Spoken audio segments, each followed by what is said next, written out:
Alright. So, unleash practicing radical generosity. So, when you say radical, parang the root or ang mga kinasanto. No? Pansin nyo, ang mga kinasanto ng mga tinawo, grabe ang pag-angkugad sa Ginoo. No? Grabe ang pagtuod sa Ginoo. Usad na nga niya sa langit si Moses. No? Gintagaan siya sa trabaho. Pero maghihimo niya ito na trabaho niya without without parang wala siya nagtuon siya na wala siyang ginaayo na kapalit. No? Diba? How amazing is that? So the early church was powerful, not because they were wealthy, famous, or many, but because they were filled with the Holy Spirit. One clear evidence of the Spirit-filled life was radical generosity. In Acts 4, shows us that when God's people are united in heart and mission, generosity naturally flows, and God's power is revealed. So, para sa sinabi ko nila, kinasaldo ng mga tinawag, grabe ka na nila pag they are powerful. Para kasi makakatibag sa inda pananampalataya. No? And kapag ang tao filled with the Holy Spirit, automatic, ang kasabay na nito is generosity. So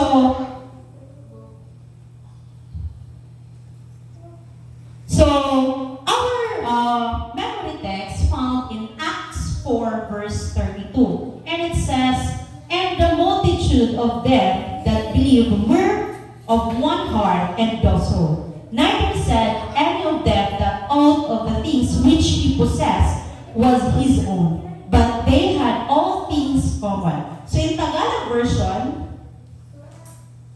at ang karamihan ng mga nagsisampalataya ay nangagkakaisa ang puso at kaluluwa. At sino may walang nagsabing kanyang sarili ang anumang mga bagay na kanyang inaari, kundi lahat nilang pag-aari ay sa kalahatan. So sa Acts 4:32 nagsasabi na kung ang tanan mo na nagasampalataya o nagatuon sa Ginoo, no? Wala na mo nagsasabi ay ininakot siya sa akong ini. Ininakot mga kaibigan akong ini. No? Wala na nagsasabi sana. Kundi, ang tanan niya na pag-aari para man sa tanan. No? Kung nagatuon talaga kita sa Ginoo. So, sige sabihin, generosity. What is generosity? Generosity is the willing and joyful giving of what God has entrusted us, no? Our time, resources, abilities, and love to meet the needs of others and to advance God's word without expecting anything in return. So, ang natural baga na sa tao na kapag lalo na pagkamo ng kayamanan, ay, hindi pwede, hindi ako mahabang kay napapabawasan ng kayamanan ko, di ba? Kung ang pag-isip sa tao, hindi lang sa kalibutan, amin na siya at iya ugali.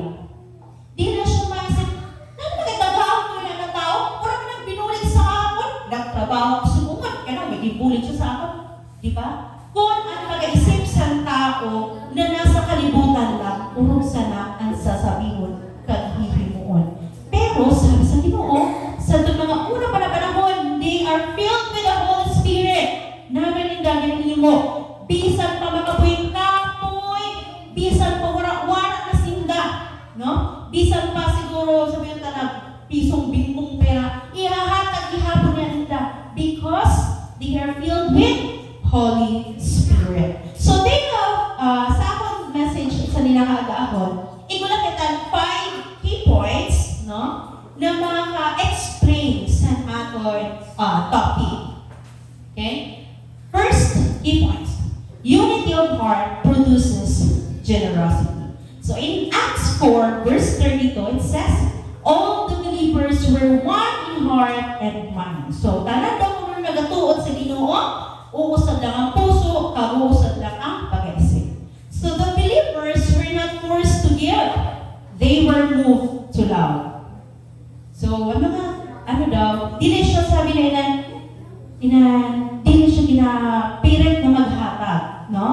Kundi sa pagmamahal. They saw each other not as strangers but as family.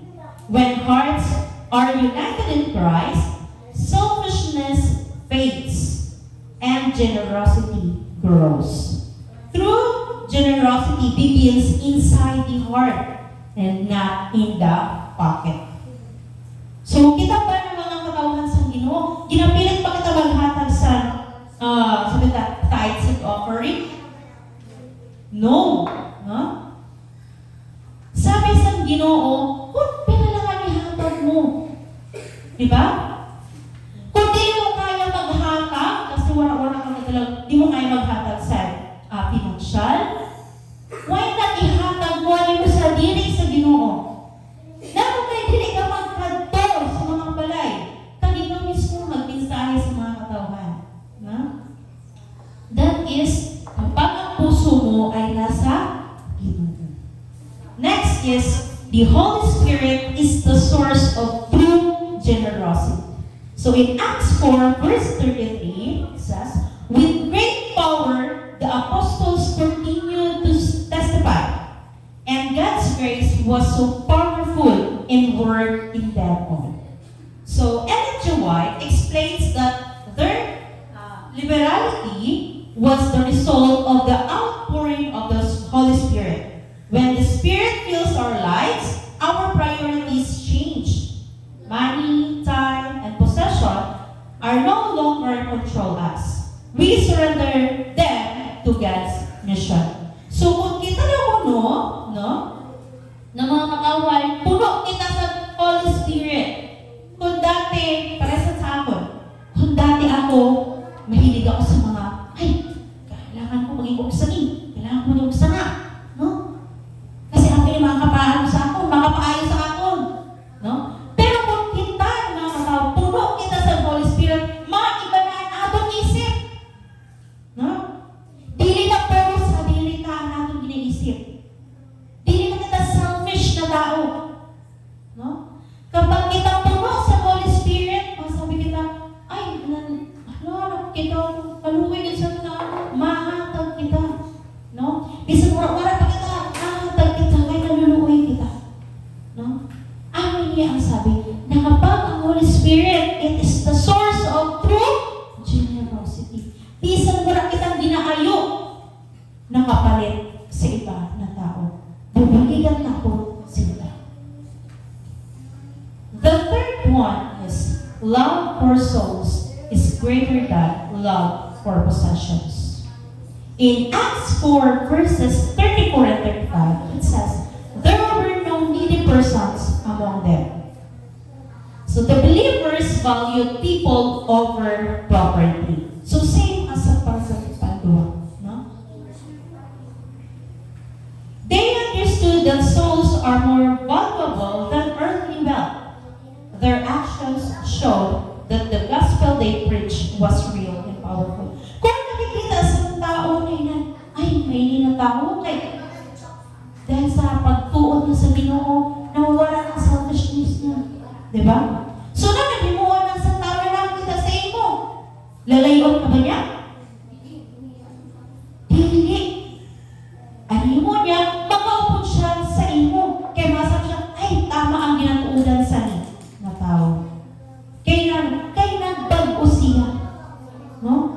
So, dili na siya nag-iisip sa kamunduhan. Kung yung ginaisip niya na, ikakaayo sa mga tao. No? Di na siya nag-iisip sa niya sa diri. So, nakikita ba sa iba na, matuod din niya ginasabi, matuod ako sa ninatao.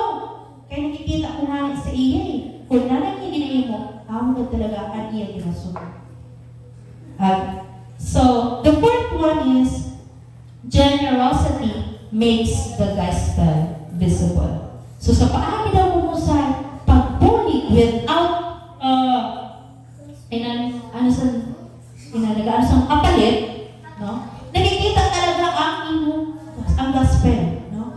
So sa Acts 2 verses 46 and 47 and Acts 4 verse 33, dito siya nagpasabi na inina word, no? So the early believers did not only preach about Jesus, they showed him through their actions. So their generosity made the gospel something people could see, feel, and experience. When they shared their resources, cared for the needy, and gave selflessly, the message of Christ become real and believable. Pero sa sinabi ko kanina, kapag nakikita sa imo hiwag ang tanan na dinasabi mo, na nakikita man sa iba ng tao, matuod ka din na dinasabi sa tao, kaya nakikita ko man sa yan. Pag magsabi ka sa pag-preach ka, sabi sa Ginoo na dili ka mo manigarilyo, kay marami na sa iyo lawas, dili ka mag-inom, kay marami na sa iyo. Tapos hindi mo uman. Tapos nagpago ka. Diba? So, nakikita sa tao na nasa labas na. Ay, matuwal-tuwal, kita ayan ako. Ayaw yung ang iyalawas. No? So, sana, no? Sabi ni, Ellen G. White reminds us that words of mercy are powerful evidence of the truth as it is in Jesus. When the church practices generosity, the love of Christ becomes visible to the community. Diba? Kung nakikita talaga sa mga tao ang pagiging generous ng tao. No? So nakikita man sa mga tao ang pagpalangga isang Ginoo para sa inyo. No? Na-feel nila na appreciate ng sinda, no? Nakikita ka nila na ay palangga agad ako sa Ginoo. Kita mo, gimparan ng paglang sa sinusad na tao na mag-bully sa ako. No? So people are drawn not just by sermons, but by the church that reflects Christ's compassion. A generous church makes the gospel visible and irresistible. So the last one, gamay lang yun siya na message ko, no? So, last one is, God calls us to surrender everything to Him. God is not asking us all to sell everything, but He is asking us to place everything under His control. Ano kaya nangyayari sa aton pag kita lang ang nagabahala sa tanan na desisyon ta? Ha? Ano kaya nangyayari sa aton kung dili natin ihatag sa Ginoo ang tanan ng mga plano ta sa buhay? Di ba ang nangyayari? Nasisira. Inag-frustrate na nga yung plano mo. Sa akin, wala mo ginhatag sa Ginoo ang plano mo. Na siway mo mga plano. Nasisira ang plano mo. So, panibago ka na naman. So, kung ulas na permit mo, wala mangyayari sa iyo. Diba? So, God is not asking us to sell everything. Wala siya nag-ayosin, ihatag mo na sa akong tanan. Diba? But He is asking us to place everything under His control. True surrender means asking, Lord, how can you use what I have today? Wala mo nag-ayosin, ginusin, ay dili, ihatag mo na sa akong tanan. Pero, ginano lang is, kung talagang mas-surrender kita, masabi kita sa Ginoo, Lord, ang umalang yung igwa ko, paano uwi na siya gamiton? Para sana, for example, work ang kwarta, pero maayong lawas mo. No? So, masabi ka sa Ginoo, kung talagang nag-surrender ka talaga sa Ginoo, masabi ka, Lord, wala akong kwarta, pero maayong ko na akong lawas.